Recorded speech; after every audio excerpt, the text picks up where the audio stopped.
കോട്ടയം ജില്ലയിലെ വിവിധ ഭാഗങ്ങളിൽ വൻ സാമ്പത്തിക തട്ടിപ്പുകൾ നടത്തിയ പാസ്റ്റർ ടി.പി. ഹരിപ്രസാദിനെ മണർകാട് പോലീസ് അറസ്റ്റ് ചെയ്തു. 2023 മുതൽ ഇയാൾ മുളങ്കുഴ കേന്ദ്രമായി PMI Pentecost mission of India എന്ന സ്ഥാപനം നടത്തിവരികയായിരുന്നു. ഈ സ്ഥാപനത്തിൻ്റെ ചാരിറ്റി പ്രവർത്തനങ്ങളുടെ മറവിലാണ് ഇയാൾ വിവിധ ആൾക്കാരിൽ നിന്ന് പണവും സ്വർണ്ണ ഉരുപ്പടികളും തട്ടിയെടുത്തത്. കോട്ടയം കുറുമ്പനാടം സ്വദേശിനിയായ ഒരു യുവതിയുമായി ഇയാൾ കഴിഞ്ഞ 8 മാസക്കാലമായി തമിഴ്നാട്, ബംഗളൂർ, കേരളത്തിലെ വിവിധ ജില്ലകൾ എന്നിവിടങ്ങളിൽ ഒളിവിൽ താമസിച്ചു വരികയായിരുന്നു. കൊല്ലം ജില്ലയിലെ കപ്പലണ്ടി മുക്കിലെ ഒരു ഫ്ലാറ്റിൽ ഒളിവിൽ കഴിഞ്ഞു വരവെയാണ് വ്യാഴാഴ്ച രാവിലെ ഇയാൾ അറസ്റ്റിലായത്.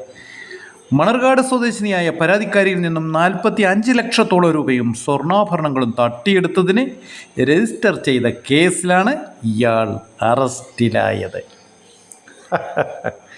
ഏറ്റവും നല്ലത് ദൈവ തൊഴിലാളിയാണ്. ഇക്കാലത്ത് വിയർപ്പിൻ്റെ അസുഖമുള്ള എല്ലാവർക്കും പറ്റിയ പണിയാണ്. കുറച്ച് ഈ തള്ളിമറിക്കലുകൾ നടത്താൻ കഴിവുണ്ടെങ്കിൽ ആർക്കും, അതിന് ജാതി മത വ്യത്യാസങ്ങളൊന്നുമില്ല, ആൾക്കാരെ പറ്റിക്കാൻ ശബരിമലയിൽ കണ്ടു.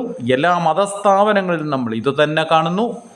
ഈ മണ്ടൻ ഭക്തന്മാർ കൊണ്ടുവന്ന് ലക്ഷങ്ങളും സ്വർണ്ണ ഉരുപ്പടികളും ഇതേപോലുള്ള തിരുമാലുകൾ കൊടുക്കും. അവർക്ക് ആരിലും ഒരു വിശ്വാസമില്ലാത്ത ആൾക്കാരാണ്. പക്ഷേ നല്ല നടന്മാരാണ്. എന്തതിശയമേ ദൈവത്തിൻ സ്നേഹം എത്ര മനോഹരമേ, യേശുവിലാണൻ വിശ്വാസം, കീശയിലും പെണ്ണിലുമാണൻ ആശ്വാസം. ഹല്ലേലൂയ.